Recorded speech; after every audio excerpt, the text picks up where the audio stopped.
Imagine-se sentado em um restaurante luxuoso, bebendo champanhe de $2.000, comendo ostras, sem saber que 3 horas depois você se afogará em água gelada. Foi exatamente assim que 2.000 pessoas passaram a noite de 10 de abril de 1912, a bordo do Titanic, e a maioria delas jamais verá a luz do dia novamente.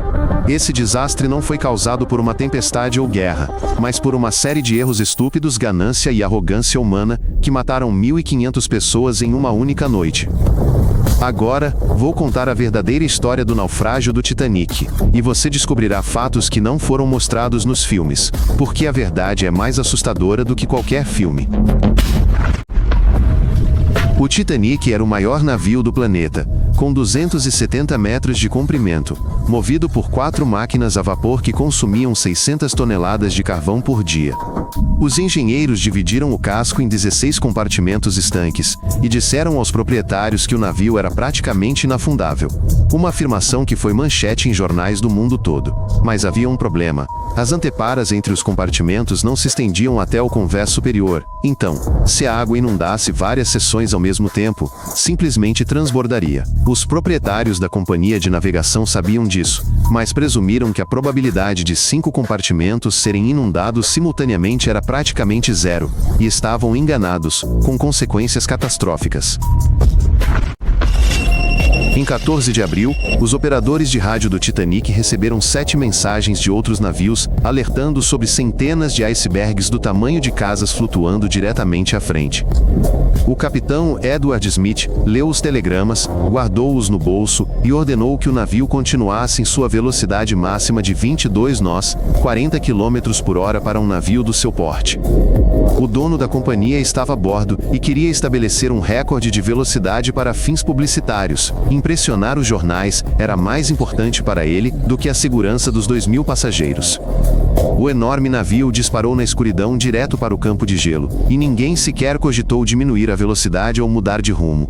Foi pura loucura e excesso de confiança. Antes da partida, houve uma troca de oficiais, e um dos imediatos do capitão, Blair, abandonou o navio no último minuto, levando consigo a chave do armário na ponte de comando. Esse armário continha binóculos para os vigias na proa, justamente os homens que deveriam observar à frente e detectar perigos no oceano escuro durante toda a noite. O marinheiro Frederick Fleet testemunhou posteriormente, sem rodeios, no julgamento. Se tivéssemos binóculos, teríamos visto o iceberg 3 quilômetros antes, e certamente, teríamos tido tempo de evitá-lo. 1.500 pessoas morreram, em parte, porque um oficial se esqueceu de entregar a chave do armário, e isso não é mentira. É um fato oficialmente registrado no julgamento. Uma passagem de primeira classe no Titanic custava o equivalente a $4.000 em valores atuais. Incluía cabines com banheiros de mármore, academia, banho turco e restaurantes com 10 pratos. Uma passagem de terceira classe custava $35. Os passageiros dormiam em cabines apertadas para 8 pessoas, tomavam banho com água gelada da torneira e comiam um mingau simples no refeitório comunitário abaixo. Essa diferença no preço da passagem determinava quem sobreviveria e quem morreria, porque quando o navio começou a afundar, os passageiros de terceira classe foram simplesmente trancados atrás de grades nos convéses inferiores. Guardas impediam os pobres de acessar os botes salva-vidas, enquanto os ricos embarcavam silenciosamente.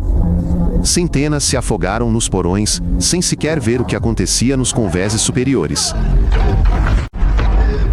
Às 11h45 da noite do dia 14 de abril, Frederick Fleet, o vigia de serviço, avistou uma enorme montanha negra à frente, sem binóculos, um iceberg com cerca de 25 metros de altura. Ele tocou o sino 3 vezes e soou o alarme da ponte, gritando: um iceberg estava bem à frente. O imediato ordenou que o navio virasse para bombordo e acionasse as máquinas a toda velocidade para ré.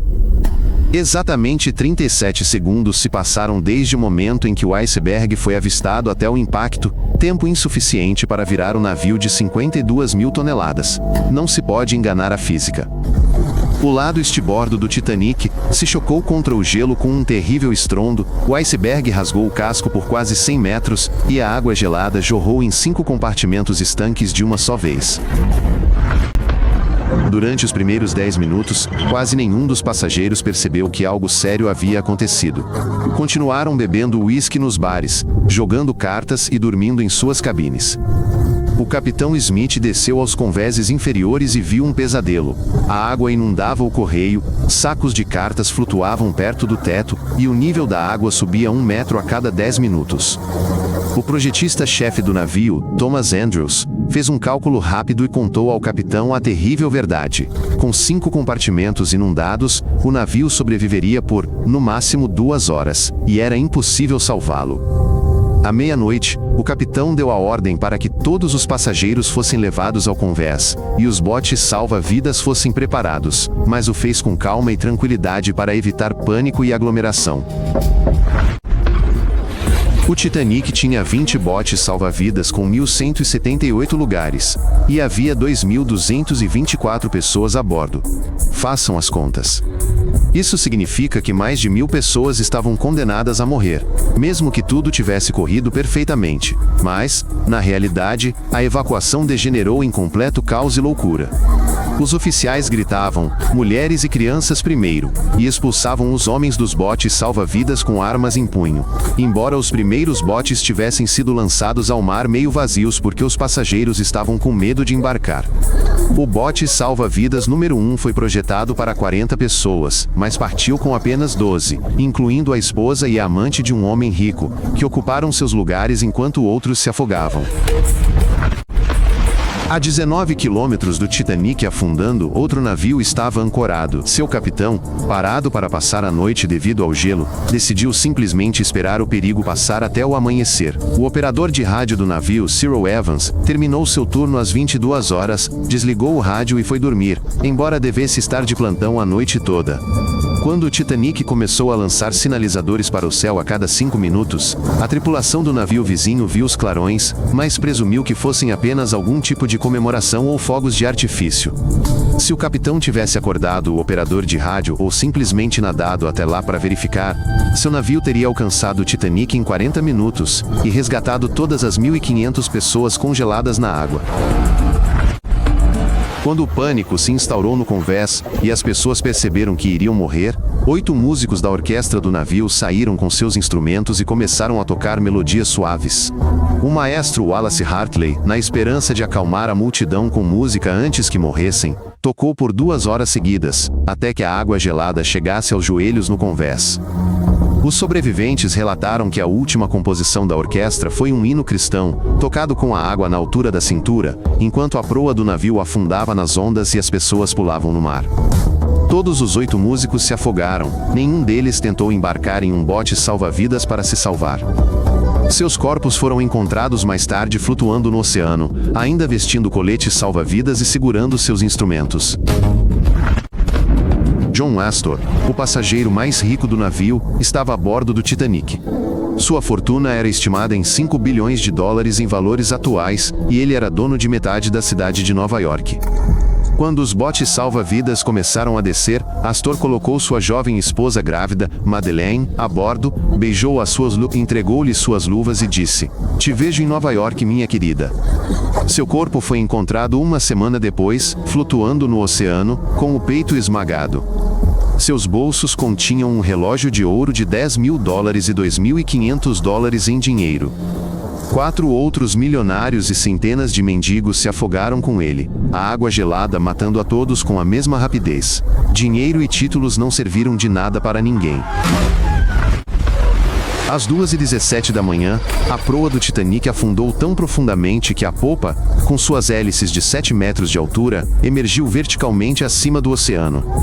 Milhares de toneladas de água na seção dianteira criaram uma tensão tão monstruosa no casco que o metal cedeu e o navio se partiu ao meio com um estrondo que pôde ser ouvido a quilômetros de distância. Centenas de pessoas no convés de popa caíram, agarrando-se a canos e corrimãos. Muitas caíram de cabeça na água negra e gelada de uma altura de 20 metros. Ambas as metades do navio afundaram uma após a outra em 3 minutos. Eram 2h20 da manhã de 15 de abril de 1912, e tudo havia terminado. A temperatura da água no Atlântico era de 2 graus negativos Celsius. Uma pessoa em tal água perde a consciência em 15 minutos e morre de hipotermia em 30. Não é afogamento. 1.500 pessoas se viram flutuando no oceano escuro com coletes salva-vidas, gritando, pedindo socorro e rezando. Mas os botes salva-vidas que traziam os sobreviventes nunca voltaram para buscá-los. Os oficiais nos botes temiam que os afogados virassem as embarcações ao tentarem subir. Então ordenaram que remassem para longe dos gritos, mesmo com metade dos botes vazios. 30 minutos depois, os gritos cessaram completamente, e os sobreviventes permaneceram em silêncio em meio ao oceano escuro, ouvindo o último dos sobreviventes morrer. Disseram que foi o som mais aterrador. Outro navio, o Carpathia, recebeu um sinal de socorro à meia-noite, e seu capitão decidiu tentar um resgate através do perigoso campo de gelo em velocidade máxima. O capitão Arthur Rostrom ordenou à tripulação que preparasse comida quente, cobertores, suprimentos médicos e café. O navio chegou às coordenadas do naufrágio às 4 horas da manhã, 2 horas após o afundamento. Encontraram 16 botes salva-vidas com 705 sobreviventes, quase todos mulheres e crianças, muitos em estado de choque, alguns de vestido de noite sem casaco. Das 2.224 pessoas a bordo do Titanic, apenas 710 sobreviveram e 1.514 morreram, quase 70% do total. O capitão Smith recusou-se a abandonar o navio e permaneceu na ponte de comando até o fim. Seu corpo nunca foi encontrado no oceano entre os outros mortos. Após o desastre, governos de todo o mundo conduziram uma investigação e introduziram novas regulamentações marítimas. Todos os navios devem ter espaço em botes salva-vidas para todos os passageiros, sem exceção. Foi criada uma patrulha internacional de gelo, que até hoje monitora os movimentos de icebergs no Atlântico e alerta todos os navios sobre perigos por rádio, 24 horas por dia, 7 dias por semana. O naufrágio do Titanic mudou para sempre toda a indústria marítima e ensinou à humanidade uma lição simples: a natureza é sempre mais forte que a tecnologia, e o excesso de confiança humana mata pessoas em massa.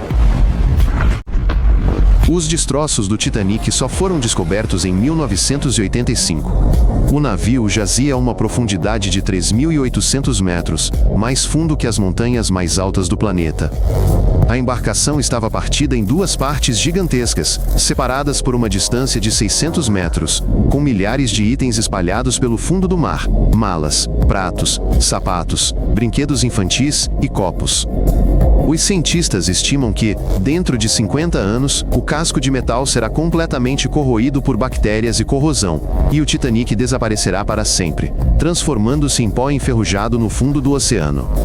Mas a história deste navio jamais será esquecida, pois revela uma verdade simples: a vida humana é sempre mais importante do que recordes, lucros, ambições e qualquer quantia de dinheiro. Se você achou isso interessante, inscreva-se para não perder novos episódios. Mantemos tudo curto e direto ao ponto.